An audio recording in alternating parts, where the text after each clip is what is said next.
Hi hello welcome to post 360. నేను మీ మురళీ రాపల్లి. ఒక నాయకుడు అంటే ఎలా ఉండాలి, జగన్మోహన్ రెడ్డి బ్రతికెందుకు ఇలా ఉంది, ఈ విషయాల గురించి నేను మీతో క్షుణ్ణంగా మాట్లాడాలనుకుంటున్నా, క్లియర్గా మాట్లాడాలనుకుంటున్నా. జగన్మోహన్ రెడ్డి అడుగడుగున ఎందుకు ఇన్ని విధాల టార్చర్లు భరిస్తూ ఉన్నాడు? డబ్బు లేదా, హోదా అనుభవించలేదా, తల్లిదండ్రులు తనకేమీ మంచి లైఫ్ ఇవ్వలేదా, కొన్ని మంచి భార్య దొరకలేదా, మంచి రాష్ట్రం దొరకలేదా, అన్నీ ఉన్నాయి.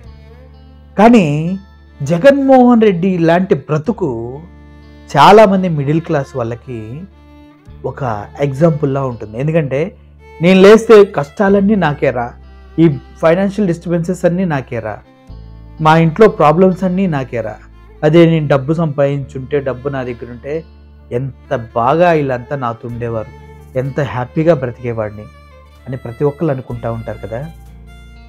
జగన్మోహన్ రెడ్డి గారికి ఉన్న ఆస్తుల విలువ మీకు తెలుసు. 47,000 కోట్ల లేకపోతే 50,000 కోట్ల, చంద్రబాబు నాయుడు గారు అన్నట్టు 1,00,000 కోట్లు అయినప్పటికీ కానప్పటికీ ఎంత తిన్నా కూర్చొని తింటే తరగనంత ఆస్తి అయితే జగన్మోహన్ రెడ్డి గారి దగ్గర ఉంది. బట్ ఒక్క విషయం మీరు గుర్తించండి, అంత ఆస్తి ఉండి కూడా 1,00,000 కోట్ల అవినీతిపరుడనే నిందను భరించాడు, బాబాయిని గొడ్డలతో నరికేశాడనేసి నిందను భరించాడు, సొంత చెల్లికి ఆస్తులు ఇవ్వలేదని నిందను భరించాడు. కాంగ్రెస్ పార్టీ టీడీపీ కలిసి కుట్ర పన్ని జైల్లో పెడితే 18 నెలలు జైల్లో చిప్పకూడు తిన్నాడు. తల్లి, పిల్లలు, భార్య అంతా రోడ్ల మీద కూర్చొని తిరిగారు. 16 నెలలు జైల్లో ఉంటే ప్రచారం కోసం ఎవరు లేకపోతే తల్లిని చెల్లిని ప్రచారానికి పంపించాడు. దగ్గర 4,000 కిలోమీటర్లు నడిచాడు. అసలు నీకు ఎంత ఆస్తి ఉంటే నువ్వు ఎందుకు నడుస్తావు? డబ్బులు పెంచితే గెలుస్తావు కదా. ఆలోచించండి. 4,000 కిలోమీటర్లు పాదాలపైన నడిచాడు. ఎంతో మందిని హక్కును చేర్చుకున్నాడు. నీకు కుష్టి వ్యాధి ఉన్నా, ఎటువంటి వ్యాధి ఉన్నా, నువ్వు ఎంత దీనస్థితిలో ఉన్నా గుండెలకు హత్తుకున్నాడు, నుదుటిపైన ముద్దులు పెట్టుకున్నాడు. చిన్నపిల్లలు, పెద్దోళ్ళు, ఏ వయసు వారైనా కూడా తన దగ్గరకు వస్తే ఎప్పుడూ తోచేయలేదు. రాష్ట్రానికి ముఖ్యమంత్రి అయినప్పటి దగ్గర నుంచి ఎన్ని కష్టాలు పడ్డాడో తెలుసా భయ్యా?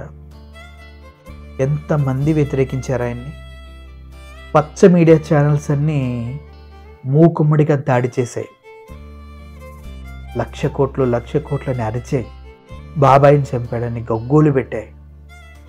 ఆయన ప్రజల దగ్గరికి వెళ్ళి ఓదార్పు యాత్రతో గుండెని తాకిన జగన్మోహన్ రెడ్డి ప్రజలు నమ్మారు.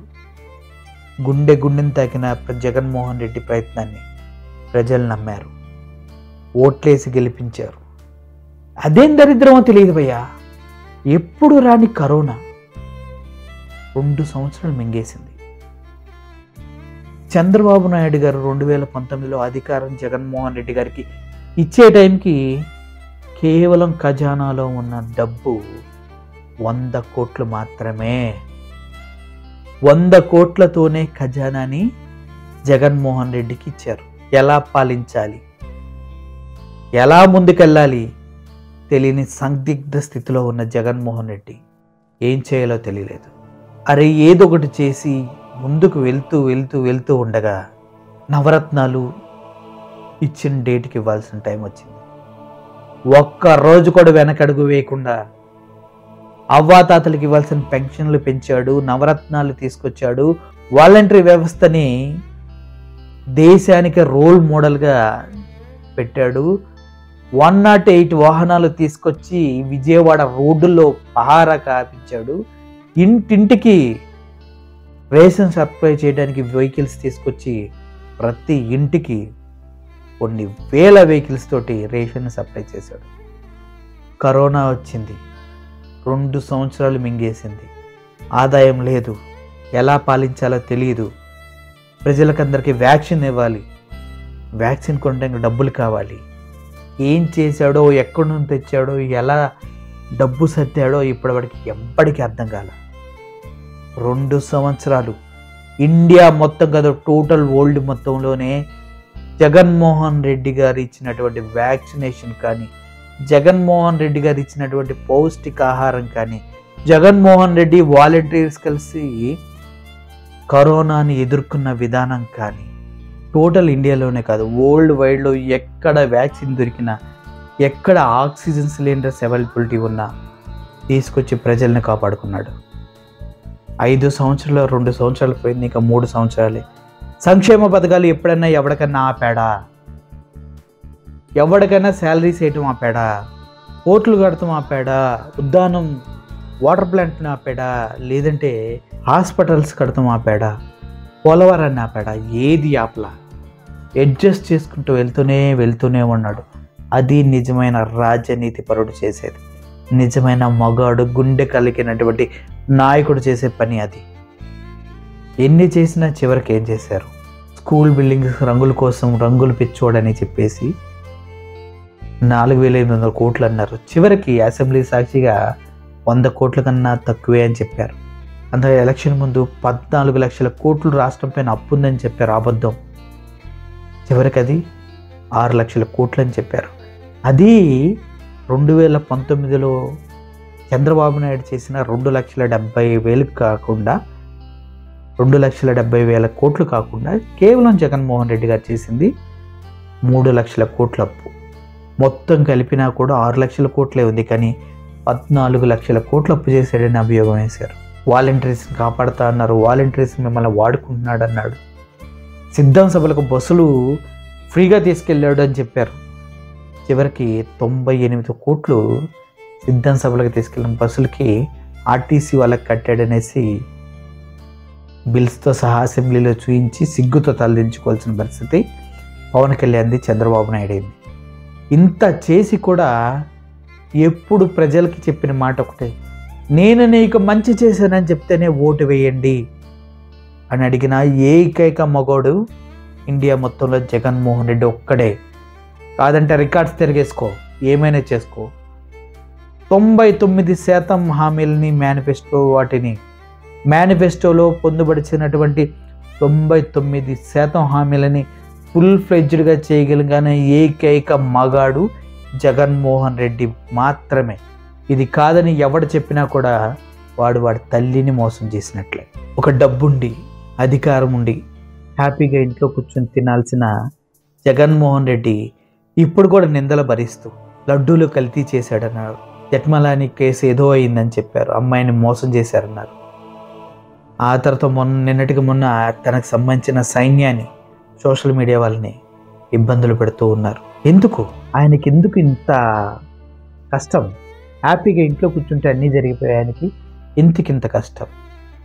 1,00,000 కోట్ల కేసు అని చెప్పారు. చివరికి ఆ కేసు ఎవరెవరి పైన అయితే పెట్టారో ఆ ఐఏఎస్ ఆఫీసర్స్ అంతా నిర్దోషులుగా విడుదలయ్యారు. జగన్మోహన్ రెడ్డి కూడా నెక్స్ట్ ఫ్రీగా బయటకు వస్తాడు.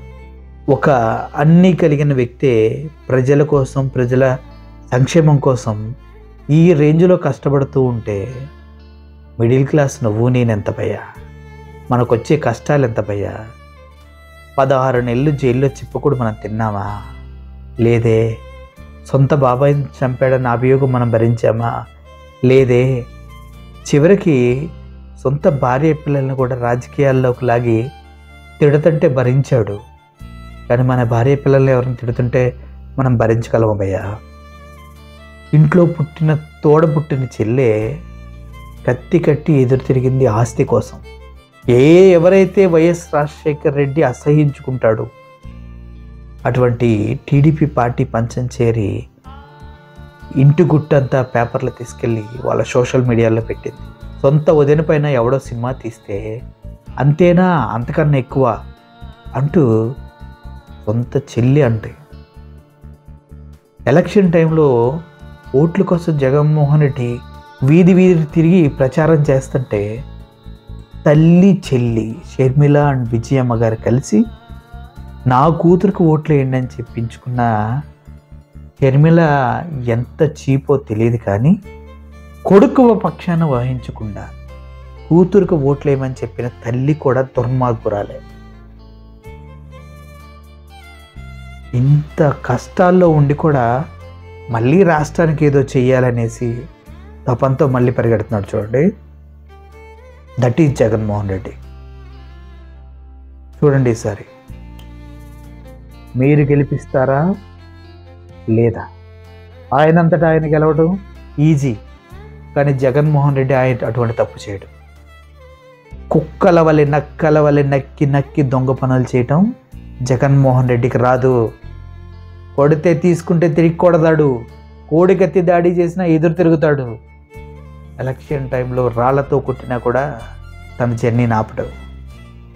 నీ కోసం, నీ పిల్లల కోసం స్కూల్స్ని మార్చాడు, పౌష్టిక ఆహారం పెట్టాడు.